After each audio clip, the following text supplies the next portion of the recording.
वजह से सो रहा था। रात का समय था कि तभी अचानक से शंकर के मुंह पर एक पत्थर आकर गिरता है। मेरा मुंह! ये मेरे ऊपर पत्थर किसने फेंका? कौन है? कौन है?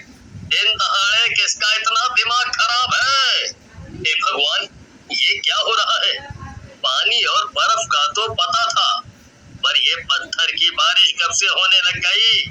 जमाना बड़ा खराब हो गया है। अब आसमान से कुछ भी बरसता है। शंकर भागकर अपने घर की तरफ जाने लगता है, लेकिन तभी उसकी नजर जमीन पर पड़ती है। असल में ये आसमान से पत्थर नहीं बल्कि हड्डियां गिर रही थी। हे भगवान, ये तो कंकाल के टुकड़े हैं। हड्डियां ये आसमान से कैसे गिरने लगी? लगता है कि कोई भूत प्रेत का चक्कर है। भागो रे बाबा, भागो! शंकर देखता है कि गांव में हड़कंप मचा हुआ था और लोग इधर उधर भाग रहे थे। अचानक से हड्डियां गिरना बंद हो जाती हैं और फिर खून की बारिश होने लगती है। बारिश इतनी तेज होती है कि पूरे गांव में खून ही खून भर जाता है और खून की बाढ़ आ जाती है। कुछ लोग तो अपने घरों में जाकर छिप जाते हैं, मगर कुछ बहकर चले जाते हैं। थोड़ी देर बाद जब बारिश बंद होती है और बाहर के हालात सुधरते हैं, तब बचे हुए कुछ लोग बाहर आते हैं। ये सब आखिर हुआ क्या? ये कैसे भूतिया बारिश थी कि गांव के आधे लोगों को अपने साथ ले गई? ना जाने वो लोग कहाँ गए होंगे। अब हम उनका पता कैसे लगाएं? अरे तुम्हें उनकी बड़ी है, पहले अपने आप को तो बचा लो, वरना थोड़ी ही देर में तुम भी उन्हीं के पास पहुंच जाओगे। पहले तो आसमान से हड्डियां गिरी और फिर इतना सारा खून। मानो या ना मानो, इस सब के पीछे जरूर किसी भूत या चुड़ैल का हाथ है। अरे मगर जो लोग बारिश में बहकर गायब हो गए, उनका क्या? वो क्या मर गए? नहीं नहीं, ऐसा नहीं हो सकता, ऐसा होना भी नहीं चाहिए। क्या पता, लेकिन हमें गांव छोड़कर शहर चले जाना चाहिए, क्योंकि अगर वो बारिश दोबारा हुई तो हम सब मारे जाएंगे।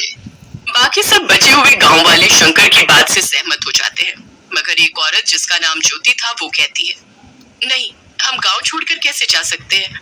जब भूतिया बारिश हुई तब मेरी बेटी मीना बाहर खेल रही थी, वो भी अब गायब है। हम सबको मिलकर गायब लोगों को ढूंढना चाहिए।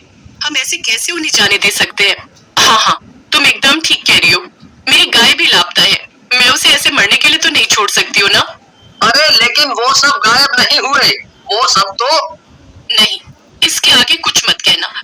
अगर तुम लोगों को यहाँ से जाना है तो अपना बोरिया बिस्तर बांधो और चले जाओ। मैं तो गायब हुए लोगों को और अपनी मीना को ढूंढ कर रहूंगी। अरे गाँव वालों, इसे छोड़ो, ये तो सचमुच पागल हो गई है। हम सब गाँव छोड़कर चलते हैं, वरना हम भी बेमौत मारे जाएंगे। इसे अगर मरना है तो शौक से मरे। ये सुनकर सभी गांव वाले हैरान रह जाते हैं। सभी गांव वाले गांव छोड़कर जाने की बात से सहमत थे, लेकिन तभी अचानक से आसमान में बहुत तेज बिजली कड़कती है और सब लोग डर जाते हैं। ये क्या? फिर से बारिश होने वाली है क्या? अरे भागो रे, अपनी अपनी जान बचा के भागो। नहीं नहीं, हमें जल्दी अपने घरों के अंदर जाना चाहिए। यहाँ बाहर रहना या कहीं बाहर भागना खतरे से खाली नहीं है। अभी सबसे ज्यादा सुरक्षित हमारा घर ही है। पूरे गांव में भगदड़ मच जाती है और सब अपने अपने घरों के अंदर भागने लगते हैं कि तभी आसमान से एक चुड़ैल उड़ते हुए जमीन पर आती है और जोर जोर से हंसने लगती है।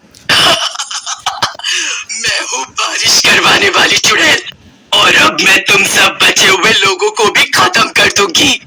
कोई भी मुझसे बच नहीं पाएगा, और जिसने भी चालाकी दिखाने की कोशिश की उसे तो मैं सबसे पहले खत्म करूंगी। सभी लोग अपने अपने घरों में छिप गए थे, मगर वो खिड़की से चुड़ैल को साफ साफ देख पा रहे थे। शंकर और ज्योति साथ में ज्योति के घर में छिपे थे। वो जब खिड़की से बाहर बारिश की चुड़ैल की बात सुनते हैं तो घबरा जाते हैं। हे भगवान, ये तो सचमुच कोई चुड़ैल है। हमें जल्द से जल्द यहाँ से भागना चाहिए। मैं कब से एक ही बात कह रहा हूँ, मगर कोई भी मेरी बात पे ध्यान क्यों नहीं दे रहा है? क्या तुम सबको मरने का... अरे तुमने सुना नहीं, उस चुड़ैल ने क्या कहा? वो किसी को नहीं छोड़ेगी, वो गांव से बाहर किसी को जाने ही नहीं देगी, और उसने हमें चालाकी दिखाने से भी मना किया है। तुम्हें उसकी धमकियों से डर नहीं लगता क्या? हे भगवान, ये चुड़ैल तो बहुत ही ज्यादा ताकतवर है। देखते ही देखते इसने एक पूरे के पूरे घर को ही आग लगा दी। हमारी बरसों की मेहनत को एक झटके में तबाह कर दिया इस चुड़ैल ने।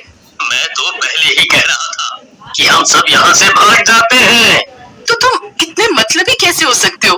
तुम्हें सिर्फ अपनी पड़ी है। अरे वो चुड़ैल किसी को कहीं नहीं जाने देगी। अब सबको साथ मिलकर उससे लड़ना होगा। बाहर पत्थर, खून और आग की बारिश हो रही है। तभी उसका ध्यान सामने रखे सामान पर जाता है। ये क्या? ये तो छतरी बनाने का सामान है। क्या तुम छतरियां बनाते हो? क्या? हाँ, क्यों? तुम्हें इससे क्या? अरे पागल आदमी, बाहर हमें उस चुड़ैल की बारिश का खतरा है और बारिश बचाता है छतरी। इसका मतलब हमारे पास उस चुड़ैल से बचने का एक रास्ता है। मैं पागल हूँ या तुम? इस छतरी से तुम आग और पत्थर की बारिश से बचोगी?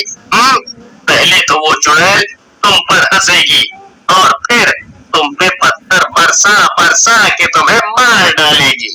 मेरी पूरी बात तो सुनो। तुम कपड़े की छतरी मत बनाओ। मैं तुमसे एक ऐसी छतरी बनाने के लिए कह रही हूँ जिससे कि हम उस चुड़ैल से लड़ सके। होगी एक लोहे की छतरी जिस पर पत्थर और खून की बारिश का कोई असर नहीं होगा। तुमने फायर प्रूफ कपड़ों और हथियारों के बारे में तो सुना ही होगा ना? ऐसी चीजें जिनमें आग नहीं लगती है। तो बस तुम्हें वैसी ही छतरी बनानी है। लेकिन मेरे पास तो सिर्फ छतरी बनाने की कला है। ये जैसी छतरी तुम बनाने को कह रही हो उसका सामान मेरे पास नहीं है। उसके लिए तो हमें कलुआ लोहार से सामान लेना पड़ेगा। तो ठीक है, जैसी रात हो जाएगी हम उसके घर जाएंगे और हम लोग सभी गांव वालों को भी अपने प्लान में शामिल कर लेंगे। फिर हम उस चुड़ैल को आसानी से हरा पाएंगे। रात होते ही ज्योति और शंकर काम पर लग जाते हैं। शंकर और उसके साथ गांव के कुछ और लोग भी छतरी बनाने में लग जाते हैं। अगले दिन सभी गांव वाले चुड़ैल का सामना करने के लिए पूरी तरह से तैयार थे। अगले दिन सुबह होते ही चुड़ैल फिर से वापस आ जाती है। कहाँ हो गांव वालों? देखो मैं आ गई। अब तुम लोग भी जल्दी जल्दी बाहर आ जाओ और ये गांव छोड़कर चुपचाप चले जाओ। चुड़ैल की बात सुनकर सभी गांव वाले हैरान हो जाते हैं। तो तुम अगर हम सबको यहाँ से भगाना ही चाहती थी तो फिर हमें अभी तक जाने क्यों नहीं दे रही थी? वो तो बस मैं तुम्हारे साथ थोड़ा खेल रही थी। और वैसे भी क्या पता तुम लोग पहले मेरे कहने पर गांव खाली करके ना जाते और मेरा कहा ना मानते। लेकिन अब इतनी तबाही देखने के बाद तो मुझे पूरा यकीन है कि तुम लोग यहाँ से चुपचाप चले जाओगे। ये सब क्या है? ये इस चुड़ैल का क्या नया नाटक है? अब मैं तुम लोगों को आखिरी मौका दे रही हूँ। जल्दी से गांव खाली कर दो। तभी ज्योति घर से बाहर आ जाती है और चुड़ैल से कहती है, लेकिन तुम ये सब कर क्यों रही हो? हमें यहाँ से भगाकर भला तुम्हें क्या मिलेगा? ओहो, तुझमें तो बड़ी हिम्मत है। चल, अब तू पूछ रही है तो मैं बता देती हूँ।